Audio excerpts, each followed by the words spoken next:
What is up, the internet? It is your friendly neighborhood CTC, and I decided, after being overwhelmed with a lot of messages with people asking me for help in aiding their weight loss, I decided what better way to kind of just cover all grounds and all aspects for everyone at the exact same time by breaking down for all of you where my journey began, where it stands currently, and where I want it to go moving forward.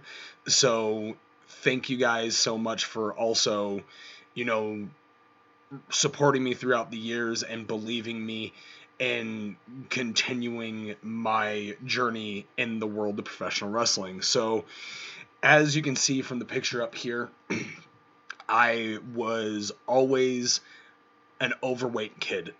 And that happened from a very young age, and not to harp too much on my health issues in the past, but I was very limited in the physical activity I could do, and I also relied heavily on terrible food.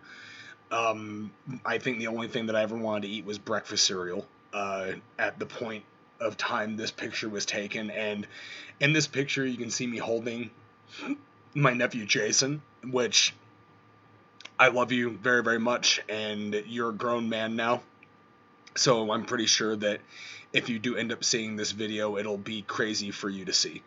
Now you can see in my thighs as well as my forearms that, and also my face, that I was an overweight kid.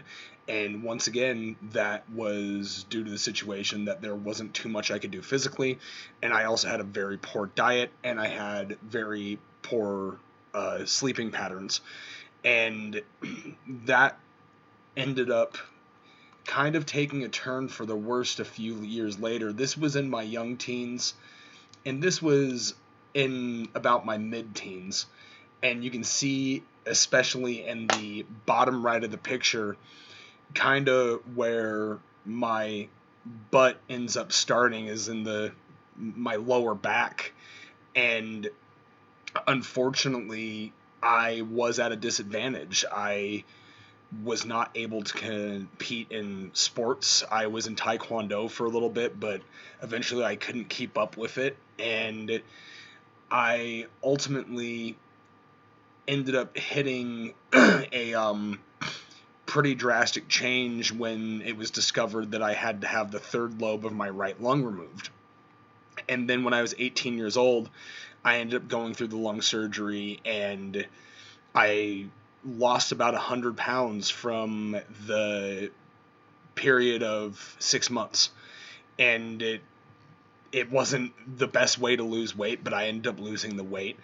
And I maintained about, I'd say, 150 to 170 throughout the majority of my late teens into my early 20s. And it was in my early 20s that I decided to start training for professional wrestling. Now, unfortunately, when I started training for professional wrestling, I still had the exact same eating patterns that I had when I was young. I also had the same sleep schedule, and add a little bit of alcoholism onto that, and you have what you see here. And I didn't want to balloon back up, and I was honestly unaware until I suffered an injury in a match, and I had my elbow basically kind of ripped out of socket, and it was causing me some problems. So I went to the doctor, and then the doctor kept me waiting there in his office for far too long, and I ended up hearing him actually go to the front desk to say that he was done for the day, and then the girl at the front desk is like, you're actually not done for the day, there's one more patient they have to see. And then he came in, and he was an extremely overweight guy, and he had a pack of cigarettes hanging out of his pocket with a stethoscope. And he was labored breathing when he sat down to talk to me, and he checked out my elbow, and he's like, well, I don't really see anything wrong with your elbow, but you could probably stand to lose a little bit of weight. And I can't remember the exact game plan that he made for me, but he said that I should pay attention to my eating and I should think about exercise, and I would come back in 2 weeks just to kind of see a solid plan that he could make for me. And I left the doctor's office, and then I went on a 7-day juice fast, and I followed the Mean Green juice recipe. The only thing that I changed in it is I took the apple out of the recipe because I figured, well, if that's excess sugar, I don't want the excess sugar. I ended up losing close to 20 pounds just from the juice fast. And when I went back into the doctor, he was flabbergasted. And it was the very first time in my life that I had ever experienced the I want to prove you wrong mentality. And that is a mentality that I follow to this day, and it's very successful. And I proved him wrong. And then I was really, really proud of the progress that I made. So I went from looking like this, and it didn't take very long. Well, there's another picture there too, which is also just, it's really, really, really hard to look at. So looking from these two pictures here, which I ballooned back up to about, I'd say 230. And then there's another one. You got the hefty garbage bag there. And there's going to be one more after this. There's going to be the white hefty look, which, you know, I mean, outside of the hair alone, I definitely don't look like that. But I was able to kind of just focus on my diet. And I mean, even there in my face, granted I'm making a silly face, but definitely don't look that way anymore. And then I was able to work myself to this. And in this picture here, you can see myself versus Mike Santiago, and it appears that I am doing some form of disco dance over him after giving him a shoulder tackle. But I was able to harness, just from that doctor's visit alone, enough FU energy in order to get to this. Now, for anyone that met me in the beginning, they applauded. They're like, "Hey, man, that was great. What a great transformation." But then you had people that met me for the first time, and then that's what I looked like for the very first time. And then I went from being too fat to too skinny. So I started working a little bit harder in the gym as far as calisthenics are concerned, and I got a moderately more athletic build, but I was still very, very, very undersized, especially for what professional wrestling actually requires in order for you to do it at a healthy level. So moving past that, we then are now going to a point in time where I tore my rotator cuff in 2017, and I was unable to wrestle anymore. I ended up taking a job on a European cruise line with my ex-girlfriend, and was a magician's assistant. And the picture on the left that you're looking at is after being fired from the cruise line, and I decided to jump back into professional wrestling, and I knew that if I was going to come back to wrestling that I had to train even harder than I did before. So I decided to do the ketogenic diet as well as an exercise routine that I made for myself, which involved 30 minutes of stretching and an hour of weightlifting. And I was able to do this, I believe, in 4 weeks alone. And after that 4 weeks, I decided to stay on keto for another 2 weeks.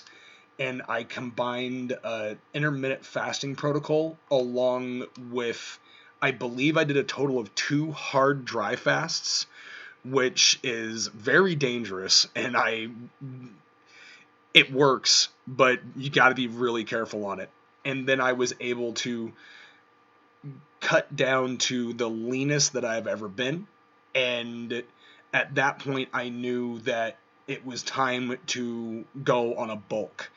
And the end result of that bulk and a bodybuilding program ended up being this. And I believe this picture here, I was 175 pounds. And then not long after that, and I did a dirty bulk, we have this picture here, which I do believe this was 180 to 185 pounds.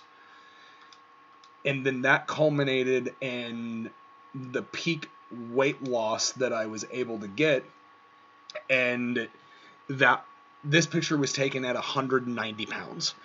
And now the unfortunate part about this is I don't know if you guys care to look at the left part of the picture and look at my left trap muscle and now compare my left trap to my right trap. And now, unfortunately, the issue that I'm running into is that because of the size of my surgery scar, it is impending growth on the right side of my body, whereas the left side of my body is overdeveloping. And it's actually, unfortunately, causing me quite a bit of issues. But after consulting a friend of mine, Steve, he let me know that I'm just going to have to kind of change the way that I work out, and within a year I might be able to correct this by just staying away from doing anything with strict bars. So no bench for me for a little bit. Deadlifts I'm going to have to modify, and then squats I think I'm going to be okay with. But you just have to understand that everyone's journey will ultimately be different, but it all has to start from the same place. And you are capable of far more than you actually know. So the first thing that you need to do is you need to take accountability for getting yourself in the position that you're in. And once you are able to hold yourself accountable for your actions, you are going to be able to move forward. And it's literally a day at a time, very similar to the recovery process for most people that are in NA or AA. And the pictures that I showed you guys, like, this is the culmination of essentially my entire lifetime. And I waited a really long time to put it all together. At first, I just started with diet. Then I did calisthenics. And then I did weightlifting. Guys, it's three.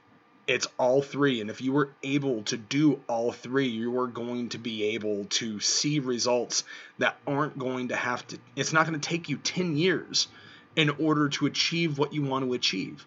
So if you know that your diet's poor, you got to fix your diet. And it's not hard to fix your diet. If you're eating bad food, you're going to end up getting in a situation that you don't want to be in.